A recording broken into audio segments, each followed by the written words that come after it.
We can go ahead and get started. Thanks everybody for showing up on this snowy, wintry surprise night. First of all, I want to introduce myself. My name is Steve Iverson. I'm a member of the Workers International League here in the Boston area, and we're putting together this meeting to help get some information out on our view of the world situation. First thing I want to do is to thank Encuentro Cinco for providing this wonderful meeting space for the meeting. It's a beautiful place, and Encuentro Cinco has done the work of providing this for community groups for this kind of meeting and other kinds of meetings. And in support of that, I want to pass the basket here for some contributions to help the work of Encuentro Cinco. So would you please pass this around? Thank you. Now we're meeting tonight on the day after the 2012 elections in the United States. We've got the results. President Barack Obama has been re-elected with a sound defeat of Mitt Romney's campaign. And it would do us well to go ahead and say a couple of things about the outcome of this election before we get going here. The first thing I'd like to note is that the defeat of Romney, has shown the temperament of the American people. I think it's an outright rejection of the right-wing politics of Romney. A reflection of a mood in the population that they're not moving to the right, they're moving to the left. And you can see this reflected in a distorted way in several of the different results. For instance, we have the first openly lesbian member of the U.S. Senate was elected yesterday.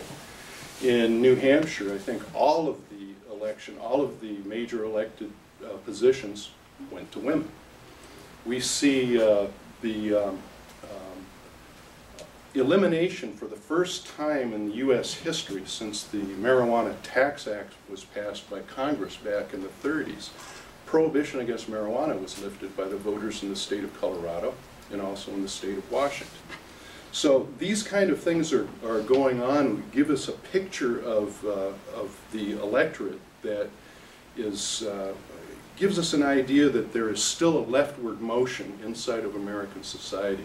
That is that we're still moving with the stream of where it's going, even though it's reflected in a very distorted way. Problem is, of course, the working people don't have their own political party. We've got two parties that both represent the rich, that just differ on how to carry out the program of advancing the interests of the capitalist class. With the existence of a mass party of labor, we think that this leftward motion on the part of the American people would be even more pronounced than it was in the election yesterday, because we'd have something to vote for, a program that advances the interests of the working people, and that could bring around it all kinds of other forces in society that are trying to find their way forward. Immigrant workers who are fighting against the deportations. One of the things that we've noted in this last campaign was that Obama deported more people in 4 years than George W. Bush did in 8. And nonetheless campaigned as a savior of immigrant peoples. We saw the campaign of his former press secretary, who's now mayor of Chicago, in a campaign to defeat public education that was stood up against by a marvelous movement of the teachers in Chicago, which Obama didn't say a word on during the campaign, because he supports the move of privatization of public education, of charter schools, of destroying the ability of teachers to actually play a role in determining what that education looks like. We have a whole number of things like this that people have been involved in on a grassroots level to move forward. And it colors the results of this election, because what is coming ahead of us in the United States is deep cuts, more austerity, because nothing has been resolved by this election. The crisis on a world scale of the capitalist system that we've been going through remains. It's going to get worse. I think I heard something about the stock market dropping something like 300 points today with the result of the election. I mean, we can't pay too much attention to the rise and fall of the stock market, but underneath this whole thing is a big crisis of the system. It's fundamentally a crisis of overproduction, and that's why it's been so hard to get a good recovery going. We had a huge drop in employment with the recession that started in 2008. We're now a good 3 years into the recovery, and only half of those people have regained employment. Most at a rate of pay much lower than what they were working at before. Meanwhile, the population has increased, so we got more people unemployed today than we did even at the height of that crisis. Barack Obama is in a position right now, and if you take a look at his acceptance speech last night, you see where he's going with this. He wants to dampen this spirit. He wants to eliminate any possibility of the expectation that we're going to move forward. The tool that he's using to express this is bipartisanship, reaching across the aisle to Romney and the defeated Republican Party. Of course, bipartisanship can only mean one thing: a move to the right, because the right is not going to move to the left. They're not going to do that. So whenever you hear some liberal in the Democratic Party talk about bipartisanship, that's what they're talking about, moving the entire center of capitalist politics to the right. That's what he's preparing us for, and that's what's on the agenda next. So we still have the same tasks in front of us today in the United States of America as we had the day before the election. The cuts are coming. The crisis in the economy is still there. There's going to be new upsurges. There's going to be new organizing, and we still got the task ahead of us to put together a mass party of labor in the United States. That is the key to being able to move forward, and that's what the Workers' International League is going to keep hammering away on in the next period. So with that said, I want to move on to the main part of this evening. We have put together a presentation on the prospects for socialism in Europe and North America. And we have for a speaker tonight the editor of the popular website In Defense of Marxism, a veteran of decades of the international socialist movement, author of many of the books that we have on display here. Marxism in the USA, Bolshevism, The Road to Revolution, the Irish Question, the introduction to our book on Marxism and anarchism, and many other things. And so I want to, without further ado, introduce Alan Woods.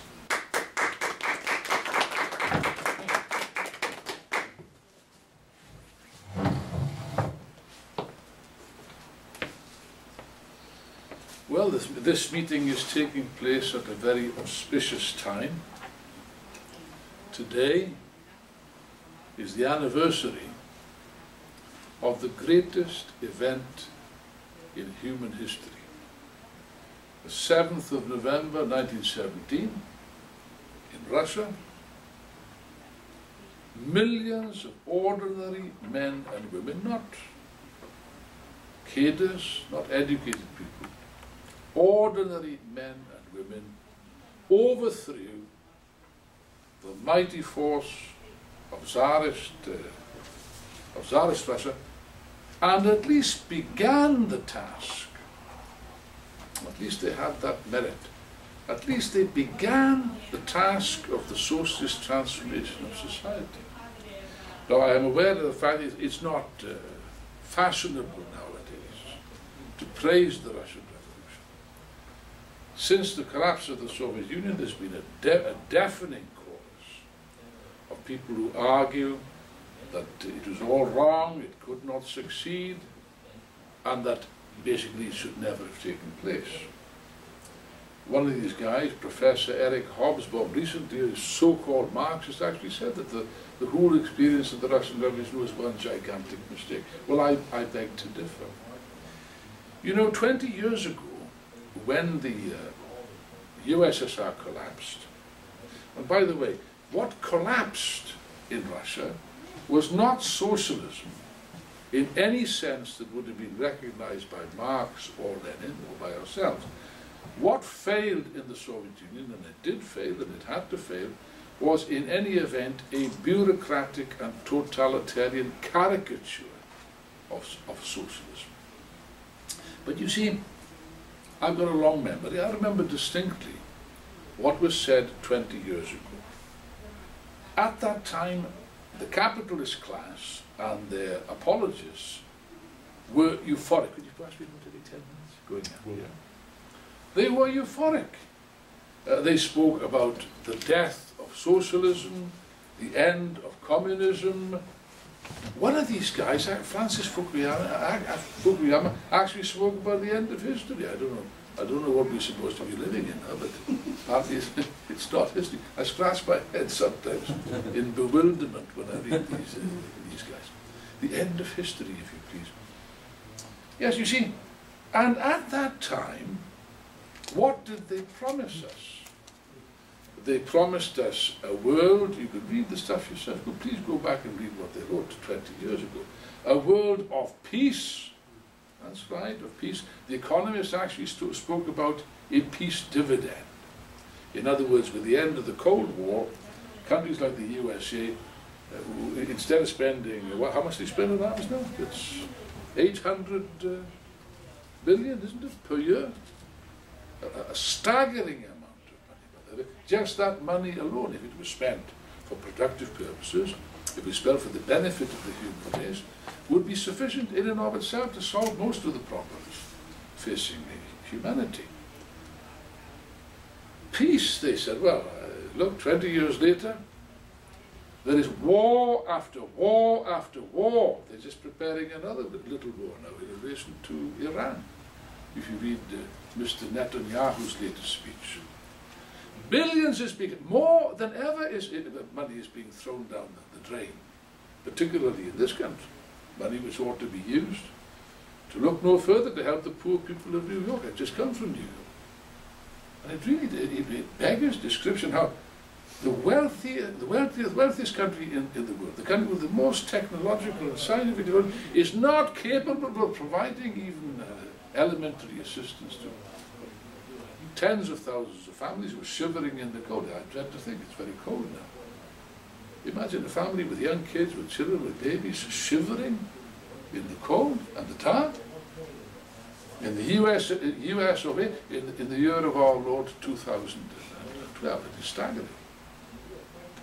War after war, terrorism, which is spreading through the world like some kind of uncontrollable epidemic. And by the way, terrorism, if you analyze it, is really a symptom which reflects fundamental contradictions within society. That's what terrorism represents. What else did they promise us? Prosperity. Yes. Prosperity thanks to the wonders of the free market economy. You know, Ricardo, you're not supposed to use the word capitalism anymore. I hope we don't use that word anymore. It's not permitted, you know. You must not say capitalism, my friends. You must say the free market economy. How it trips off the tongue. It's almost like poetry, isn't it? The free market economy. Well, look at the position. The free market economy, my friends, has just collapsed, or didn't you notice? In 2008, the whole damn thing collapsed. And what is astonishing, the most astonishing thing about this crisis, which they themselves admit, the bourgeois economists admit, they say it's the deepest crisis for the last 60 years. That's to say, since the Great Depression. I would go further, I think that's an understatement. It's not the deepest crisis for the last 60 years. This is the deepest, the most serious crisis in the history of capitalism for the last 200 years. In its extent, and in its depth, and the fact is that they can't solve this. But you see, the most interesting thing about this crisis is it was not supposed to happen. Are there any economists? Anyone study economics here? No, they won't admit it, you see. I've noticed that. Very few put their hands. I've asked in the university, I asked in Canada, nobody put their hands up. They're ashamed and not surprised. For the last 30 years at least, they argued strenuously what Marx said, what Karl Marx predicted in relation to the crisis of overproduction was impossible. They even invented a new theory. Well, they said it was new, not new at all. They've got a cheek, actually, to argue this stuff. It's called the efficient market hypothesis. Have you heard of that, Steve? Yes, the efficient market. It's in all the textbooks. You check it out. It's in all the textbooks. And they argue, this theory states, that the free market economy, of course, will inevitably balance itself. Supply and demand will inevitably balance each other out. This is supposed to be a new theory. It's not a new theory at all. Don't make me laugh. This theory was around in Marx's day, and Marx answered it at the time. It used to be known as Say's law, after the bourgeois economist Say. Marx explained that there is no such thing as an automatic regulation of the market under capitalism. And supply and demand can never balance each other out, as a matter of fact, because of the restricted purchasing power of the masses, and the tendency of capitalism in search of profit always to produce more than the market can stand. On the contrary, as a matter of fact, you don't have to accept my word for it. You don't have to accept Karl Marx's word for it. But I hope you will at least accept the word of somebody who knows, who's an expert on bourgeois economics, and that's George Soros. You know George Soros, the billionaire. I got a little bit of respect for him. I have no respect whatsoever for university economists. I have quite a lot of respect for someone like George Soros, because he understood the market so well, he made a lot of money out of it. He wasn't just sitting in the university seminar room. And George Soros recently said the following. He said, the market economy is not like a pendulum swinging back and forth. It's like a smashing ball. You know a smashing ball? You see them on construction sites when they want to destroy houses, old buildings and so on. It's like a smashing ball. It destroys everything. That is a much more accurate description. And what's interesting is that when the bottom finally dropped out of this boom, which had a large element of speculation, because every capitalist boom in history since the 17th century, since the Dutch tulip boom, has always had a speculative element. Let me just discuss it. What do they say? Oh no, the only explanation they can come up with is that it's a crisis of credit. You heard this? It's credit crunch. It's a crisis of credit. Again, they put the same argument forward in Marx's day. Just to underline the point of the complete uselessness of bourgeois economics, The Economist, which is a right-wing British magazine, in June, I think it was June, yes, I'm fairly sure, 2009, that's to say a few months after the crash began, this crash which was not supposed to take place, they held a seminar in the London School of Economics, to which they invited the most prestigious economists in the world. Only one question was on the agenda: what the hell is happening? How do you explain this crisis? Of course, they couldn't find an explanation. One of those who spoke at this seminar was a man that you may have heard of. He's a very famous gentleman, Paul Krugman. He's a Nobel Prize winner in economics, so he's no fool. And Krugman was honest enough to say the following, and his words are engraved on my memory. He said the following: for the last 30 years, macroeconomic theory has been, in the best case scenario, spectacularly useless, and in the worst case scenario, positively harmful. This is not Alan Wood speaking, this is Paul Krugman. The bourgeois economists cannot, with your permission, many bourgeois economists, by the way, now, are reading Marx. Oh yes. These guys say Marx was wrong, Marx was wrong. Now they say Marx was right. I'll just quote one example. Dr. Nouriel Roubini, okay, fair, celebrated economist. Where does he teach? New York University. New York University. There he is, a New Yorker here. New York University. Known in the trade as Dr. Doom.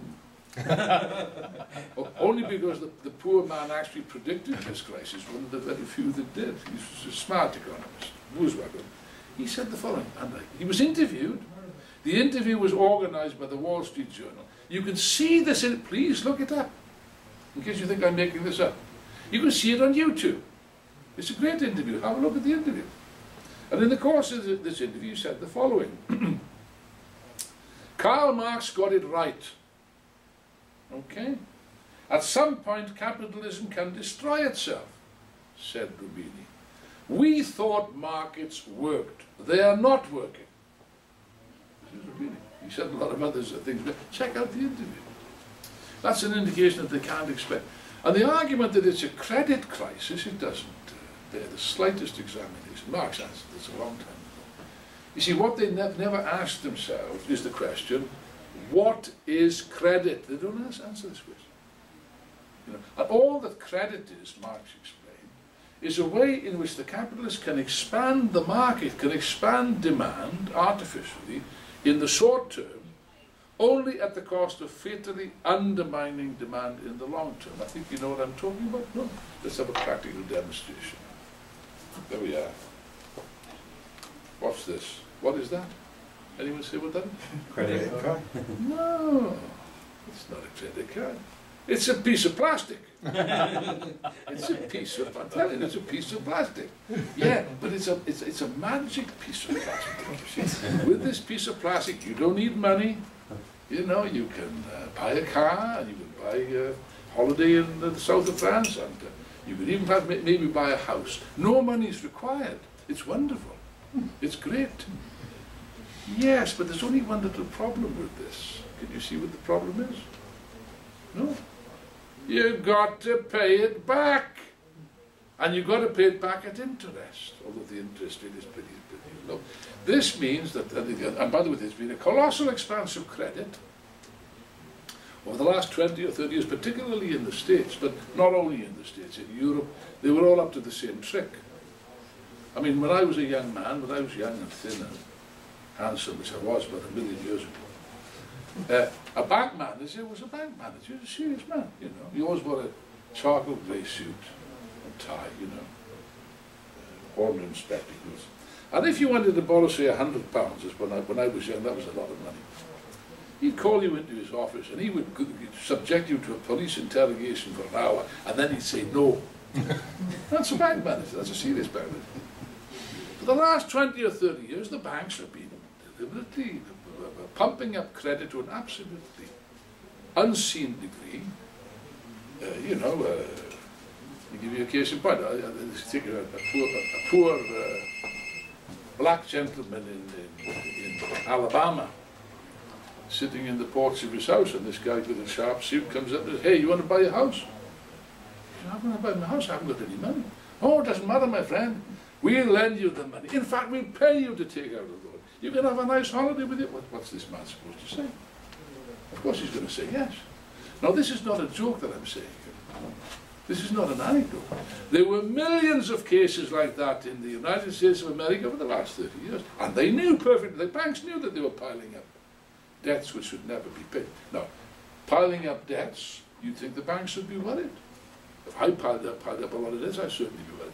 The banks were not worried in the slightest degree. They chopped up these debts into little packages. They mixed it with other items which perhaps were profitable, and sold the debts on. They sold them on the stock exchange. The stock exchanges were falling over themselves to buy debt. How the hell somebody wants to buy debt? I never quite understand, but they did anyway. And this merry spiral of money making and speculation, of course, was going on. Inevitably, that reaches a certain point when it all begins to unravel. And therefore, you had the banking crisis of 2008. Question: if a worker in Boston willfully destroys or damages an item of machinery, what do you think is going to happen to that guy? Yeah? He'd be through the door before he could say Matt Romney. Mitt Romney would be out of the picture, if not taken to court and charged damages and so on.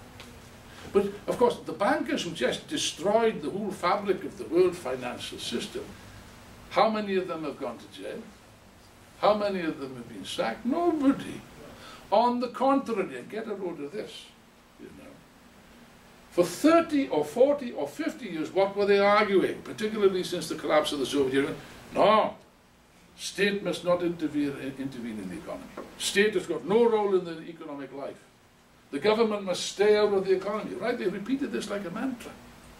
Especially the Republicans, but not only the Republicans had this position. And by the way, when they were making billions in profits, I do not seem to recall a speech by any banker saying, hey, look, I'm making a lot of money here, I don't need all this. Maybe we should give a bit to the state. What do you think, Ricardo? Maybe we should give them a few billions to buy hospitals. You know, it's only fair that the community should share in my good luck. Do you remember a speech like that? You remember? I don't remember. Yes, but when they collapsed, when the whole damn thing collapsed, what did they do? Did they say, oh, free market economy, state must stay out? Oh, no. They came running to the state, they came running to the government, the federal government, with their hands out, and George W. Bush, irony of irony, the representative of the Republican Party, the party of sound budgets, the party of a strong dollar, okay, the party of free enterprise, comes running with an open checkbook to the bankers. How much do you want, guys? $1 billion, take $1 billion. 10 billion, take 10. Trillion, take a trillion. Public money, state money. Where's the free market economy? Where is it? Eh? I don't see it. And it's the fact that at this particular moment in time, in all countries, not just in America, all of the banks and many of the big corporations, General Motors and all the rest of them, only exist thanks to state handouts. And these guys got the insolence to say that Americans should stand on the people in New York perhaps should stand on their own feet when they're sitting around in the dark. But the bankers, the sky's the limit. That is the reality of the so-called free market economy. The argument was, oh yeah, well, we deserve big bonuses because we take a risk, you know. My friends, where's the risk? Where the hell is the risk? The thing collapses, you go to the taxpayer, give it the state, give us money. And even Obama turns around and says, we have saved America. You saved what? You saved the bankers. You have saved the bankers, that's all. And the question that arises is this. All that has occurred in the last 4 years is the following. All that they've done is to change what was a gigantic black hole in the private banks into a gigantic black hole of the public finances. Oh, there's a deficit. You know there's a deficit. I mean, what is this about? What was a private banker's debt deficit becomes a state deficit, paid by the state.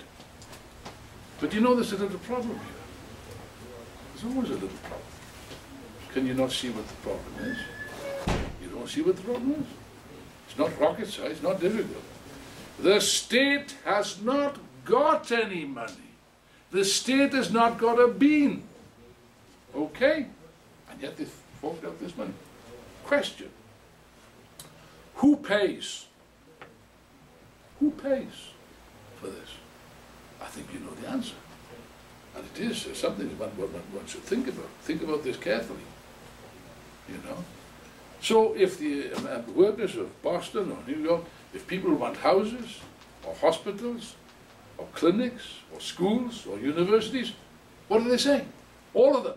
Not just Romney, but Obama sings the same song, you know. Oh, my friends, I'm so sorry. You know, my heart bleeds for you, you know. I would love to oblige, but you have to understand, my friend, don't you see there's a deficit? Don't you see that the deficit's going to be big? Don't you see that America's spending beyond its means? So, no money for schools, no money for hospitals, no money for infrastructure, no money for anything. But for the bankers, anything you wish, all you wish. Now, you see, I believe that many people in this country understand this. Maybe some understand it more than others. Some have drawn more different conclusions to others. But many people, you know, I honestly believe things are changing in this country. There is a change. All right, I don't wish to exaggerate. It is only beginning. But there are clear symptoms here.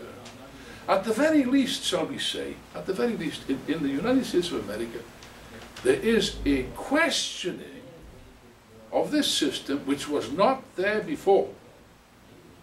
Most people will accept the capitalist system unquestioningly. No doubt about it. It's superior, it's better, and so on.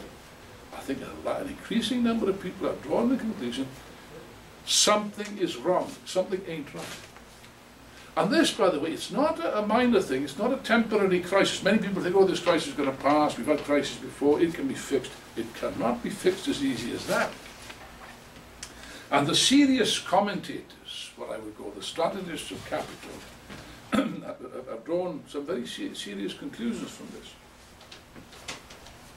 Before I left London, I just happened to pick up at random, I mean, there's any amount of material, but I just happened to find a quote from the Washington Post, which as far as I know is not really a Marxist revolutionary journal.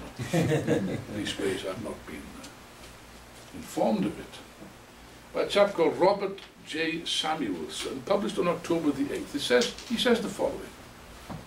What we are witnessing in Europe, and I'll come to Europe in a moment, what we are witnessing in Europe and what may loom for the United States is the exhaustion of the modern social order. They can't say capitalism. Not allowed, you see, but that's what he means. What we're witnessing is the exhaustion of the modern social order. He goes on. Since the early 1800s, industrial societies rested on a marriage of economic growth and political stability. Economic progress improved people's lives and anchored their loyalty to the state. This is quite a perceptive article. Wars, depressions, revolutions, and class conflicts interrupted this cycle.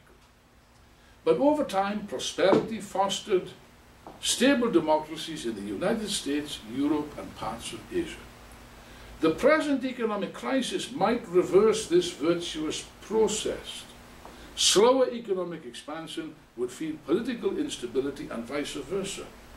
This would be a historic and ominous break from the past.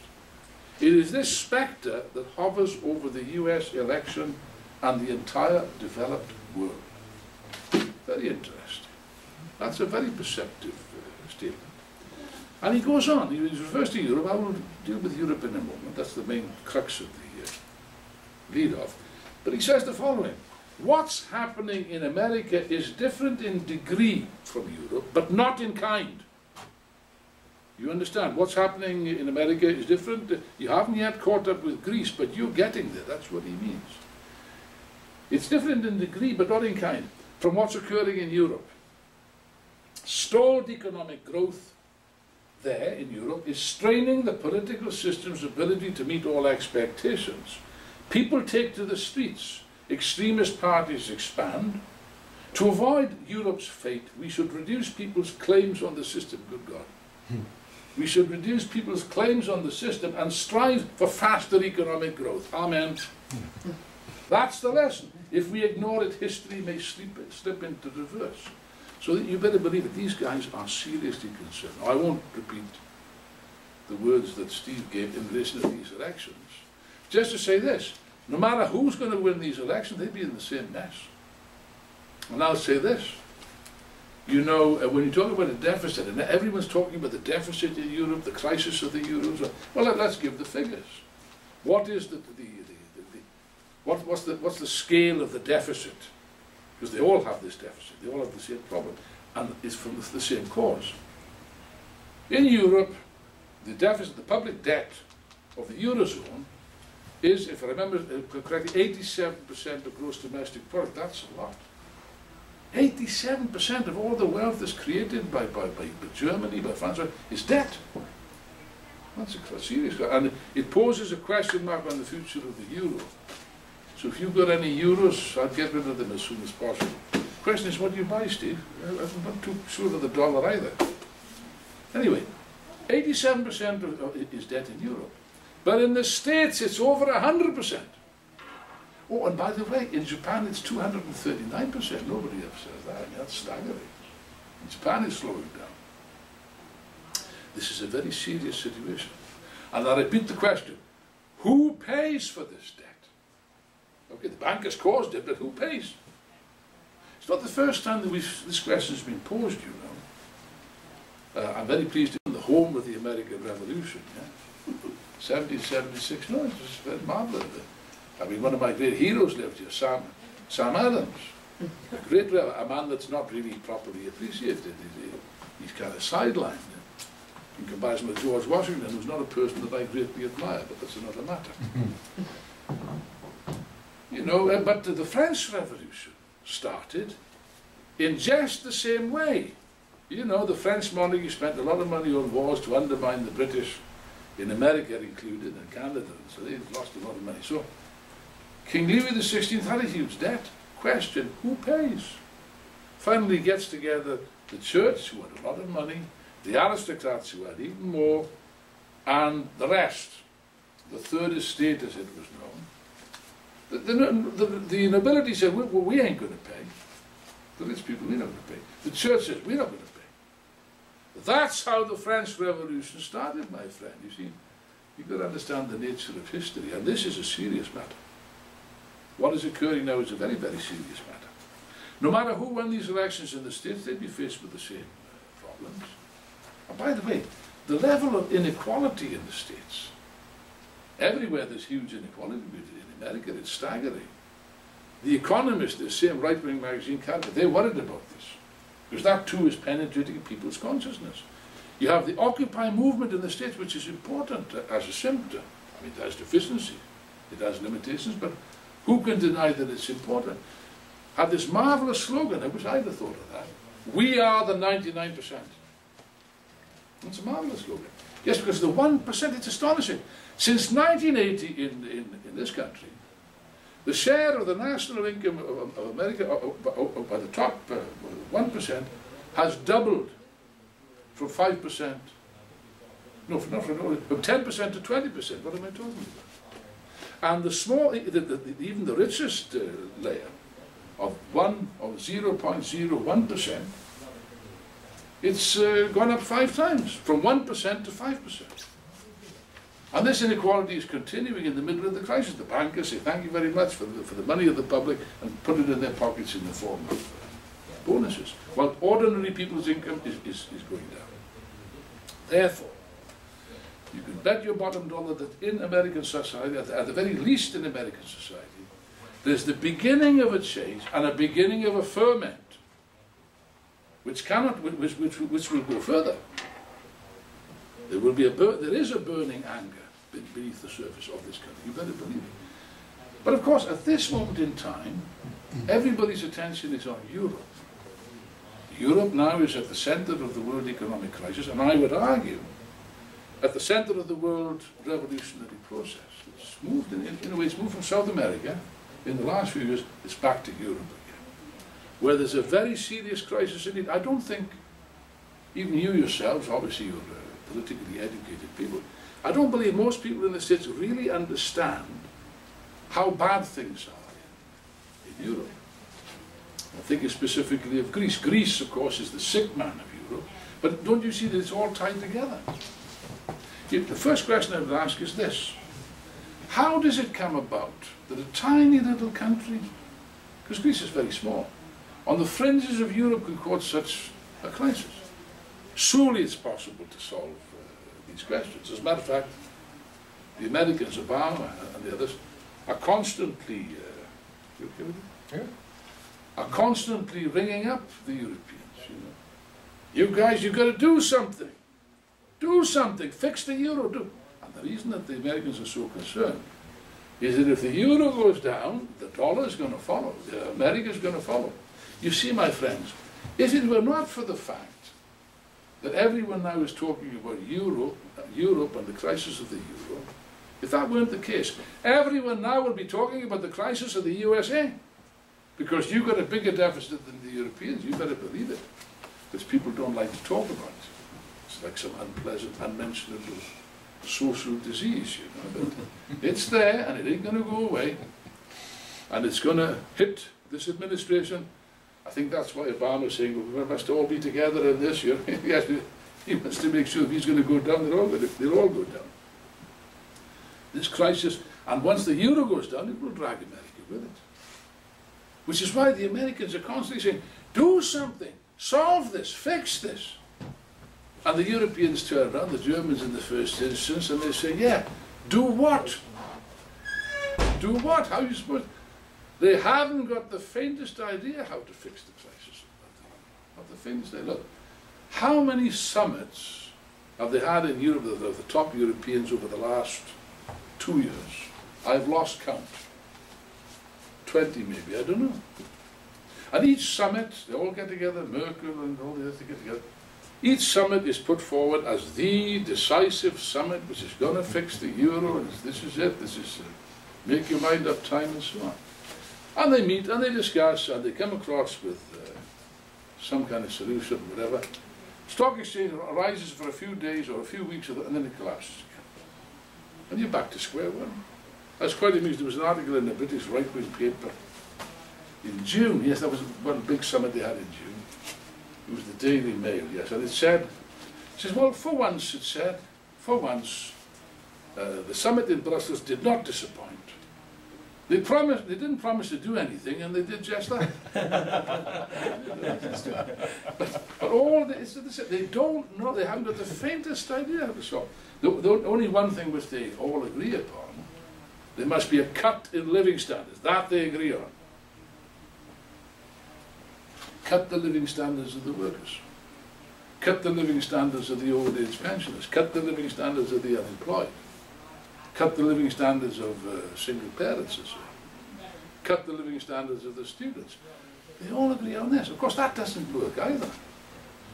Because the more they cut, for example, in Greece, they've viciously slashed, because Greece had a big deficit.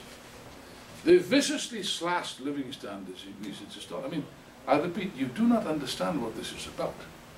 Let me try and spell it out. You see, I know Greece. I know Greece very well. I've been going back to Greece for many years, since the 1980s. I speak some Greek and I know the situation very well. I'll tell you this. Up until about 3 or 4 years ago, living standards of the people in Greece was not much different from living standards in Boston, you know. Would you believe it? They had quite a decent standard of living. All that's collapsed in the last 2 years. When I say collapsed, I mean collapsed. What's the position now? According to the official figures, 25% of the people of Greece are living below the poverty line. They have difficulty finding food to eat. 10% of the people are either in receipt of food aid or medical aid. There's a medical charity in Greece which used to send people to Africa and Asia to help people who couldn't afford to get medicine and get to there. They've stopped going to Africa. They've got their work cut out in Greece, dealing with people who can't afford medical treatment. In 400,000 children are living below the poverty line in Greece. And you've got a situation of schools without books, okay, hospitals without drugs, pharmacies without medicines, and people who were professional people, middle-class people, rummaging around in the trash cans in Athens to find scraps of food. That's Greece. The whole situation was summed up earlier on this year. I think it was in January. I'm pretty sure it was in January. An elderly Greek gentleman, his best suit, stood on the steps of the Greek Parliament in Athens. He had a note in his pocket. And the note said more or less the following: I am desperate. You have taken everything away from me. You've taken away my pension. I cannot feed my family anymore. I'm too old to fight. And I hope that the young people on the streets will continue to fight to overthrow this government of traitors that have betrayed the Greek people. But I'm going to protest in the only way that's left open to me. He put his hand in his pocket, he pulled out a pistol, held it to his temple and blew his brains out on the steps of the Greek Parliament. Now that one incident probably wasn't even reported in the States, but certainly made news in Greece, sums up the sheer desperation now that millions of people are facing. You know, and you might ask yourself again, well, that's just Greece, but it can't affect countries like Germany. Don't you believe it, my friend? Don't you believe it? You see, they're so integrated now. The whole world economy is so integrated, and the European economy is particularly integrated since they organized the European Union. It's a bit like a group of guys which are tied together by climbing a mountain. They're on top of a mountain. They're tied together by a rope. So you got the little guy up front, say the Greeks, there's a little guy, he's up on top. And you get the big fat guy, the German, at the bottom. Yes, but let the little guy fall, he will drag the others with him. That's the dilemma. That's why they're struggling to try to work this out, because, you see, Greece owes money to German banks, that's the point, and to French banks. So if Greece goes down, if they leave the Eurozone, then it will immediately be a serious banking crisis, which will hit the whole of Europe. Yeah, but that's just Greece. Greece, you can say, is the sick man of Europe. Yes, but there are many sick men of Europe at the present time. Spain, by the way, Ireland and Portugal are in exactly the same position. And Spain is only one step behind Greece now. They've got a huge debt, a huge problem. They had a housing boom, as in the States. You had a housing boom, speculative boom, it collapsed. It dragged the whole economy down. Same in Spain. Not so long ago, Spain had the fastest rate of growth in Europe. They were held up as a great success story. So was Ireland. For the same reason, they had a housing boom. Held up as they talked about the Celtic tiger, Some tiger is more like a lame pussycat at the moment. It's finished. But in Spain, you had this boom, it's collapsed, with the result that the economy's gone down. The unemployment rate officially, the official figures don't, like in the States, I don't believe that there's a 7% unemployment in this country. There's many people who don't sign on because they've given up all hope. There's others that are working in wretched part-time employment with very low wages and so on. Others are in jail. I mean, you tot all this up, I think you'll find there's a very high unemployment in the States. But in Spain, the official unemployment rate is 25%. Okay? And the youth unemployment is 55%, just imagine that. More than half of the youth in Spain, they want to work and they can't find work. This is a serious thing, including university graduates, people who should be doctors, teachers, agronomists, biologists, you name it. They cannot find work in Spain. 55% of the youth of Spain is unemployed. So this is a major disaster. And Spain is only one step removed from the Greek scenario. Now, as a Marxist, of course, I don't consider economics just to be an abstract subject. I'm not just interested in economics as an intellectual exercise. Lenin once said, politics is concentrated economics. That's not a bad definition. And what has been the effect of this on consciousness? Because, let's be clear about this, most people are not revolutionaries. On the contrary, most people are frightened of the idea of revolution. Most people are frightened of change. Most people don't like change. It's a kind of deep-seated, deep-rooted psychological defense mechanism from primitive times. Yes, they don't like it until they're forced by circumstances to take the road of struggle. What's the position in Greece? Well, let's spell it out. In the last 2.5 years, there's been at least 21 general strikes. That's not bad, I would have thought. One-day general strikes. The last one was a 2-day general strike. There have been mass occupations of the youth occupying town squares and so on and so forth. And above all, on the political field, there's been a massive swing to the left. I know that the press plays up, there's a fascist group, and it's a serious warning, there's this fascist group, which is the Golden Dawn. Yes, but the main swing is not towards the right, but it's towards the left. Particularly the left party, which is called Syriza, which a couple of years, no, even 12 months ago, was struggling to get 4%. Now they got over 30%, and I'm pretty sure they're going to win the next election, no question about it. But massive shift to the left in Greece. And therefore, you see that people's consciousness is changing. Things are changing. I repeat, Syriza was a very small group. They were struggling to get 4%. Incidentally, every revolutionary group or party is small at the beginning, you know, by necessity. Jesus Christ started with 12. And one of those was no good. He didn't do so bad. He must have always started as a minority, doesn't bother us. Syriza was a small minority, but you see how circumstances move, and it changed everything. Syriza now are on the point of winning the next elections. What they will do when they win the elections, well, we will see. But that's certainly a sharp movement to the left. In France, which is in France, the deficit is 90%. By the way, I don't talk much about that either, but that's a serious problem. The Socialist Party won the election massively. Hollande won the election. And what was more interesting to me, during the election campaign earlier on this year, there was a left-wing party, a movement rather, run by Mélenchon, the left movement. He had mass rallies. Here's a man that was talking about revolution. France is the country of revolution, we're the country of 1789. Maybe it's about time in the States people started to talk about 1776. It's a good starting point. Mélenchon had mass meetings in Paris, in Marseille, in Toulouse, huge meetings. Hollande won the election. The Reformist candidate won the elections, but now he'll be in trouble. Because he accepts the capitalist system, you see.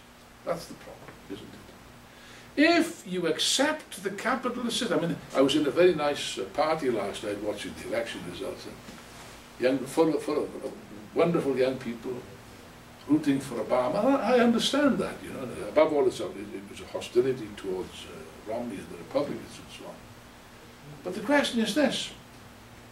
Even if Obama was a great man, I don't have no reason to question his honesty, his sincerity, and so on. But the problem is this. If you accept the capitalist system, and Obama does accept it, then you will be forced to work within the system and accept its laws, as night follows day. You see in France with Hollande, who calls himself a socialist. Hollande even has proposed raising income tax of the rich people to 75%. Is it a good measure? Well, it's a good measure, but what's going to happen? If you accept the capitalist system, what's going to happen is that money is going to flow right out of France. They will have a strike of capital, and they will bring Hollande to his knees very quickly, you'll see.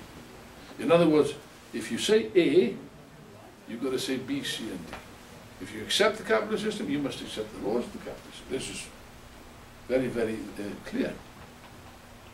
In France, Hollande said he was against austerity, he was in favour of growth. That's it, economic growth. They're all in favour of economic growth. Yes, but there is no economic growth. Because the decision is not in their hands, it's in the hands of the private investors and the capitalists, who are not investing. Because they're not getting a sufficient rate of profit from their point of view. And because there aren't markets, it's a crisis, as Steve said, of overproduction. Okay? Merkel, on the other hand, the German leader, okay, she's in favour of austerity. She's the one that's telling the Greek people, you've got to have further cuts in your living standard, despite everything I've just said. Okay? So Merkel and Hollande got together. They reached an agreement. Hollande is in favour of growth. Merkel's in favour of austerity. What did they agree? They agreed a plan of growth and austerity. Now, if you can work that one out, you're cleverer than I am. Now, their policy is cuts, everywhere cuts, and the same in Spain. In Spain, to go back to the effects, the political effects, in the last 12 months, there's been 2 big general strikes in Spain. There's been a huge movement around the miners. The miners went on strike and marched on Madrid. It's a huge meeting. 200,000 people singing the old songs of the Spanish Civil War and so on. In other words, the class struggle is coming back. And the same is true everywhere. Italy, by the way, is only one step removed from Spain. Now you see, somebody will say to me, because they always say this, yes, but Alan, but they always find some way, and surely they must know some way how to solve the crisis. Well, if I wish I knew what the solution was, because I'd make a lot of money. They certainly don't know how to solve the problem. And you see, just take Italy alone. Italy owes, the debt of Italy is 2 trillion euros. $2 trillion more or less, I think. Now, I'll tell you this. Even if Germany was prepared to pay this money, there's not enough money in the Bundesbank. There's not enough money to solve this. Somebody said to me the other day, no, but Italy is too big to fail. You know, that would be good. It's too big to fail. What an argument. It's too big to fail, you know. And I say, yes, quite right. Italy is too big to fail. It's also too big to save. 2 trillion euros, you must be crazy. Where's this money going to come from? It doesn't exist. And therefore, the European bourgeois are in a fix. They're in a serious fix. The real program which they have, the real program of all these people is this: permanent austerity. Falling living standards for as long as you care to think. Permanent cuts. There was an article the other day in the Financial Times that said, well, it'll take us 20 years to solve this. So the perspective is 20 years of cuts. 20 years of falling living. 20 years of the destruction of something which we have in Europe, which you don't have in the States. Which Obama has promised, but he hasn't yet delivered. That's something called the welfare state. Now, for example, I'm an old man, as you can see. I've been around a long time. But, for example, if I fall sick, I don't pay... what's attendance there? I don't pay hospital bills. I don't even pay prescription charges. I get free medicines. Okay? That's a conquest. We conquered that. Nobody gave that to the British people. It was fought for by the trade union and the labour movement for years and decades. And therefore, in Europe, we've conquered a lot of things. Pensions, I think you got, even in America, you got pensions, haven't you? For some people. For some, only for some. Mm-hmm. You see, most people think, I mean, even in poor countries, people have pensions. And people have come to think that pensions, old age pensions, are a right. And have always been there. Not so, my friend. Not so, not true. Here's a question for you. See if anyone can answer this question. Someone that hasn't been to my meetings before, that is. So you keep quiet. Here's a question. Does anyone know which man first introduced old age pensions? Anyone know? Bismarck. Yes, very good. Bismarck, the Iron Chancellor, the reactionary Iron Chancellor. Yes, he introduced, because he was afraid of the development of the labour movement of the working class, he introduced pensions for old people. Pensions for everyone above the age of 70. This is just over 100 years ago. The average life expectancy of a German worker at that time was 46. So he wasn't crazy. He wasn't completely crazy. Yes, but you see, The Economist, this magazine which I've mentioned before, The Economist carried an editorial about 18 months ago saying the following: it's about time that we got our heads around the idea that we have to return to a pre-Bismarckian situation. which translated into plain Christian, into plain English, is that there must be no old age pensions.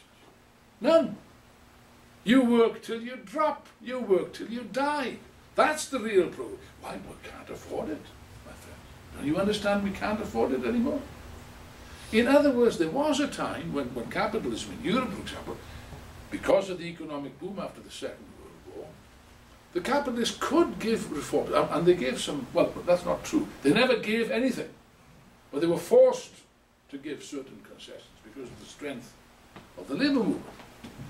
Things like pensions, housing, health, and so on. Yeah, but that's not the case now. That, by the way, explains the strength of what we call reformism in the labour movement, you know. That makes sense. I mean, you can't blame workers. Workers are realistic people. If the system gives, as you say in the States, if it delivers the goods, if it ain't broke, don't fix it. That would be the attitude of most people. Yeah, but it is badly broke, severely broke. And furthermore, it cannot be fixed. You cannot fix this system. You just try it. And therefore, in Europe, for example, there's no question now of demanding and getting reforms. No matter how many general strikes take place, no matter how many demonstrations take place, you cannot succeed. Because within the capitalist system, this is not possible. On the contrary, what they want to do is to attack and destroy all those conquests which we've established over the last 50 years. That's the real problem. And this, my friends, is a finished recipe for the class struggle everywhere. Because if you think that the British, the French, even in sleepy old Britain, there was a demonstration of 130,000 trade unionists just 2 weeks ago on the streets of London against austerity. If you think that the workers of Europe are going to sit back with their arms folded while all the gains and conquests are destroyed, you better think again. This is not possible. And therefore we face a very stormy period of the class struggle everywhere. And as this magazine, rather the Washington Post, the article which I quoted at the beginning, as it states, in the US of A, you're only one step removed from this situation in Europe. And the same process is going to take place here. And similar circumstances always produce similar results. You see the beginnings already. The marvelous movement in Wisconsin last year, the Occupy movement.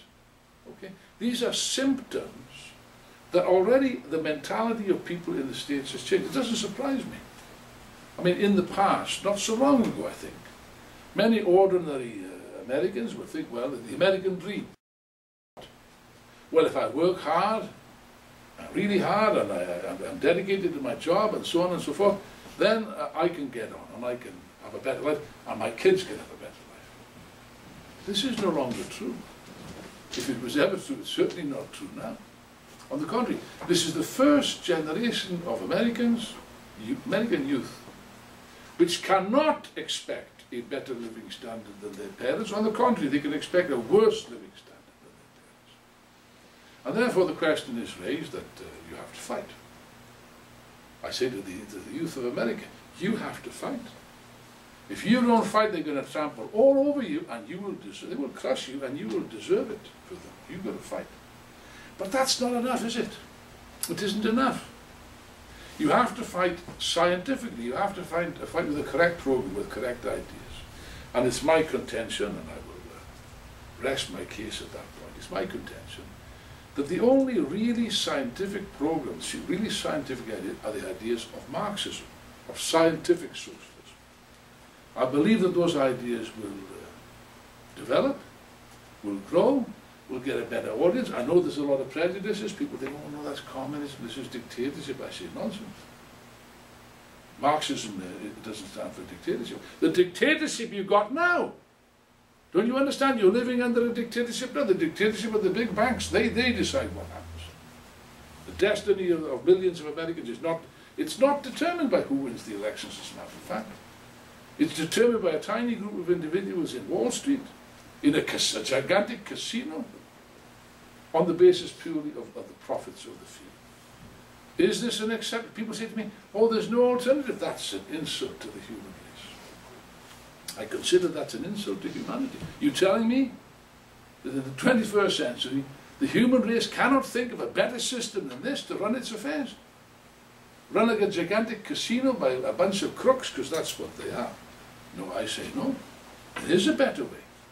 And it is a way that would transfer the economic power from this tiny 1% to the 99%. I'm talking about, if you like, an economic democracy. You should have an economic system. Socialism is an economic system based on production for the satisfaction of the needs of the majority of society, and not production for the profits of the tiny wealthy few. I think that makes sense. And I believe that many people in the States are beginning to understand that something of this sort is necessary. What's up to us is to explain this. First of all, you have to understand it. Before you can fight the system, you've got to understand how the system works. Marxism provides this explanation, as I pointed out earlier. And then it's up to us to get organized. I appeal to you to get organized. I come here not as some university lecturer from Europe, but as a Marxist, a militant, a revolutionary, a member of the international Marxist tendency. If you agree with these ideas, if these ideas make sense, well, don't just leave it there, please. Please join us, join the IMT, and help us in the struggle for the only worthwhile cause in your life at this stage, the fight for socialism in America and in the whole world. Thank you.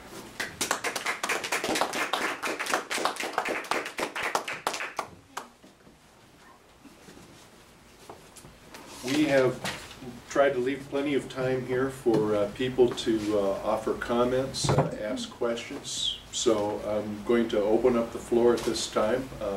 Please raise your hand and I'll call on you. After everybody has asked their questions and made their comments, we'll get Alan back up here to kind of summarize